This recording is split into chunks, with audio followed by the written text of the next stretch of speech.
2010, the FIFA World Cup, one last rainbow moment.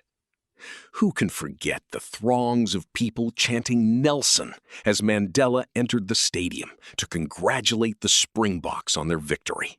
It was a unifying moment for South Africa. June 2010, Johannesburg, Soccer City. The whole world watches South Africa host the FIFA World Cup. For 1 month, one extraordinary, bittersweet, magnificent month, everything else stops. South Africa was magnificent.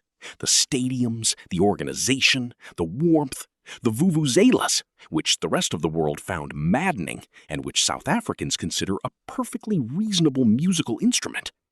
Bafana Bafana exited in the group stage. Nobody cared. The party was that good. Stadium lights, millions in the streets, a country singing as one. This was the last time the whole country felt like one thing. We remember it often.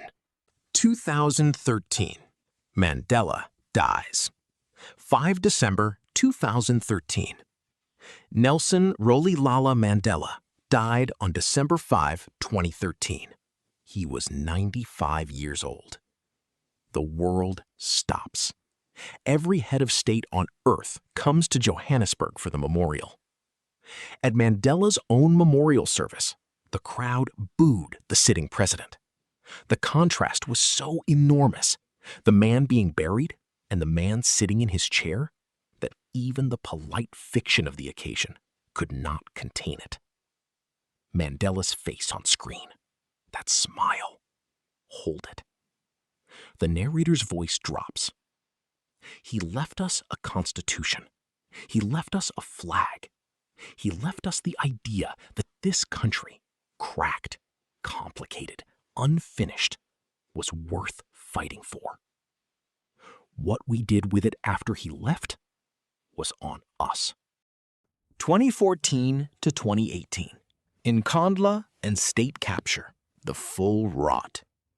A report by South Africa's public protector in 2014 found Zuma had inappropriately allocated state funds to finance additional home improvements, including a swimming pool, amphitheater, visitor center, and cattle enclosure to his property. In 2018, South Africa's highest court found Zuma guilty of violating the Constitution in regard to the lavish spending of 246 million rand of state funds on his homestead in Nkandla. A contractor stands in front of Nkandla, clipboard in hand. Right, we have the fire pool, the amphitheater, the visitor center, the chicken run, the cattle crawl. He pauses. This is technically a security upgrade. The contractor stares at the cattle. The cows are a security measure. Long pause. It's in the report. The Nkandla swimming pool was officially classified as a fire pool, a reservoir to fight fires. It had a diving board. Meanwhile, the financial cost of overall state capture activities is estimated at 1.5 trillion rand during Zuma's second term alone. 1.5 trillion rand. That is not a number. That is a wound. The Zondo Commission of Inquiry was appointed in January 2018 to investigate state capture by President Zuma and the Gupta family, a wealthy family who had immigrated to South Africa in 1993. A cartoon factory. State resources go in one end. They come out the other end as Gupta-branded products, Zuma vacation packages, and hollowed-out state enterprises. Eskom, Transnet, SARS, each department arrives fully functional and leaves as an empty shell. A Gupta family member boards a private jet at Waterkloof Air Force Base, a military airport, for a family wedding. A general watches from the tarmac. They landed at our military base. For a wedding. His aide? Yes, sir. For a wedding. Aide? Yes, sir. Long pause. General? Were there at least good snacks? The Gupta family later fled to the United Arab Emirates. $1.5 trillion later. 2015. Fees must fall. University campuses across the country. Students, The children of 1994, the generation who were supposed to inherit the rainbow, shut down universities. Hashtag fees must fall. The children of freedom were drowning in debt before their adult lives even began. NSFAS was failing them. Private student loans were exploiting them. And somewhere in a student residence WhatsApp group, an NSFAS intern was charging 45% interest on emergency grocery money. A student holds a sign. My parents voted for this in 1994.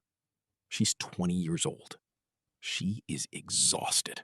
14 February 2018. Zuma resigns. Valentine's Day. Zuma resigns in a late-night television address. He is rambling, circular, clearly uncomfortable. He says he disagrees with being recalled. He says he has done nothing wrong. He steps down anyway. Jacob Zuma resigned as president of South Africa on Valentine's Day 2018. The symbolism was not lost on anyone.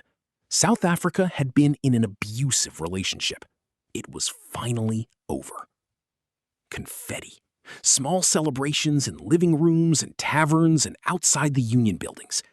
Then, slowly, the damage assessment begins. 2018. The New Dawn. Cyril Ramaphosa, inaugurated February 15, 2018. Calm, steady, experienced. A man who helped negotiate the end of apartheid, who built COSATU, who the markets trust. Ramaphosa called it the New Dawn. South Africans, exhausted, looted, hopeful by biological necessity, believed him. The rand strengthened overnight. The JSE jumped. Twitter was cautiously optimistic. South Africa allowed itself, for one more time, to hope. Ramaphosa at his desk, calm, organized. Behind him, a window. Outside the window is a country on fire. Lights going out, petrol prices climbing, 3 police commissioners suspended simultaneously. He faces the desk. He sips tea. He has a plan. It is being implemented slowly. Very slowly. 2019. Load shedding becomes a permanent feature of South African life in its hands. The lights go out. At first, occasionally, then regularly, then constantly. Stage 2, Stage 4, Stage 6, Stage 8.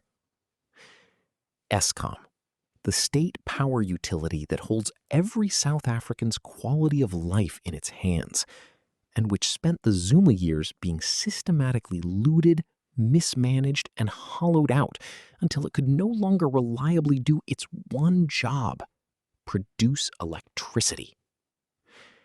A household load-shedding schedule gets pinned to the fridge, then a second one because the first schedule changed, then a third because the second was also wrong.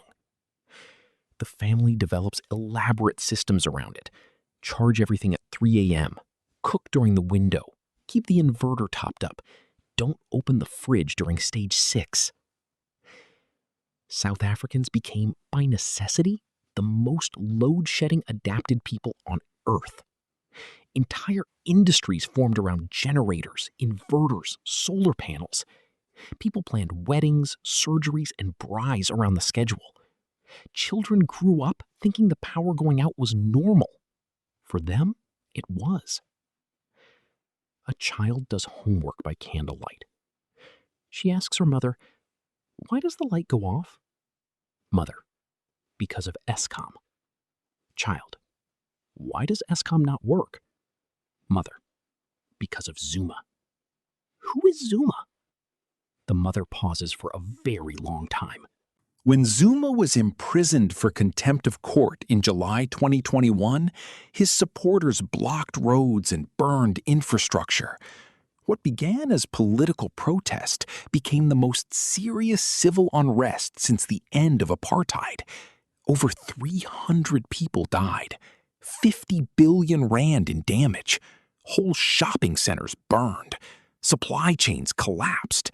For 3 days, South Africa looked into an abyss it had never seen before in democracy. A supermarket burns. A truck on the N3 highway overturned and looted. Community volunteers form human chains to protect hospitals and pharmacies. But here, South Africa showed something extraordinary. Communities across racial lines formed protection units. Neighbors stood together. Indian, Zulu, white, colored communities, who the politics of the time tried to set against each other, stood side by side in the streets protecting their neighborhoods. South Africa's miracle isn't that it never breaks, it's that it keeps rebuilding. 30 years of ANC majority rule ended on 29 May 2024. For the first time in the history of democratic South Africa, no single party held more than half the vote. The people had spoken. They were not angry. They were complicated. Although the leading party lost its outright majority for the first time since the first elections in 1994, the country's democratic experiment continued with the formation of a government of national unity with the ANC and other political parties. National Endowment for Democracy. A government of national unity was formed.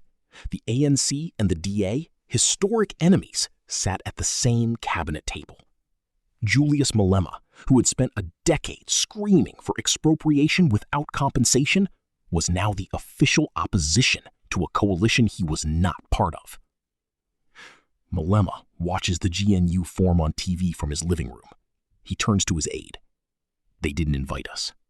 Aide. No, Commander. Good. We can be louder from here. South Africa marks 32 years of democracy under the theme Freedom and the Rule of Law, 30 years of democratic citizenship. While some citizens have shared that there is little to celebrate, with a range of issues still plaguing society, including rampant crime, corruption, and a concerning unemployment rate, others point to the fact that South Africa has survived everything it has been thrown at.